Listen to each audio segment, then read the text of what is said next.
new survey by Deloitte finds working women are stressed and uncomfortable sharing their mental health struggles. More from this weekend's Nicole Murray. So did you know that 2/3 of women are uncomfortable discussing mental health at work? Here to discuss, Dr. Leigh Richardson. So talk to me a little bit about this. Specifically, what types of struggles are attached to this? It's interesting. You know, women believe that their rights are deteriorating in the workplace. And I was shocked to hear that 90% say they cannot talk openly with their manager about just the challenges around work-life balance. And that's very frustrating because of course we bring our work home, and of course we bring home into our work.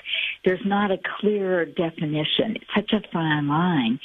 And to go in and to need maybe a little bit of flexibility in your working hours and to have your workload adjusted. And for 90 to 93% say that they're not comfortable that that's going to happen. That certainly is not creating psychological safety. No, that is not. I would definitely agree with that. Does this affect any demographic more than others? Well, they didn't. A survey that I looked at did not break it down as far as race gender, women, and it didn't break it down either by age. But I do think that the longer that I guess I'm going to speak personally here, the longer we've been in the workforce, the more we have figured it out and the more we have developed our own workarounds. I mean, things have gotten better in some ways. This year, compared to 2022, women feel like they're not being excluded from meetings as much or informal interactions, and that's a big step forward, that inclusion. And they feel like they're getting more exposure to leaders. So I think that while there is we're not stepping forward at the rate that we would like to, there still are some good changes that are happening in the workplace. And I think that, the one thing that they credit that to are gender equality leaders. Love that. Would you say there's any difference with remote, hybrid versus in-person positions and how it affects your typical female worker?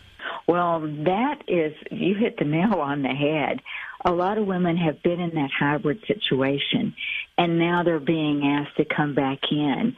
And that is a source of friction because they have, most of the women, even though they may be that were surveyed, even though they may be earning the greater income, they still have the greater responsibility for caregiving and all the domestic tasks.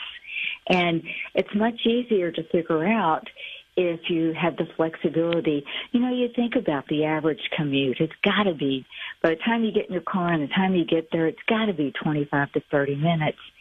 That's an hour a day. You take that hour a day away when you're trying to do your job, when you've got child care that you've got to figure out, or you've got other domestic tasks. Maybe you have adult parents that you're also caregiving for. Is there anything women can do to help themselves or any treatments they should seek out to help address this? Well, I think that women, self-care is always important, but being able to speak their voice and be heard. And I think that is one thing that, I'm proud to say I think women are getting more comfortable with that. And I encourage everyone to, it is a hard conversation. I've been having mental health conversations since 2005, and they used to be really lonely because of the stigma associated with it. Nobody wants to talk about it. Yeah. And it's just as hard to initiate those conversations as it to be on the receiving end. So I encourage women to initiate that conversation and to find their voice and to be heard. That's this weekend's Nicole Murray with Leigh Richardson, founder of the Brain Performance Center.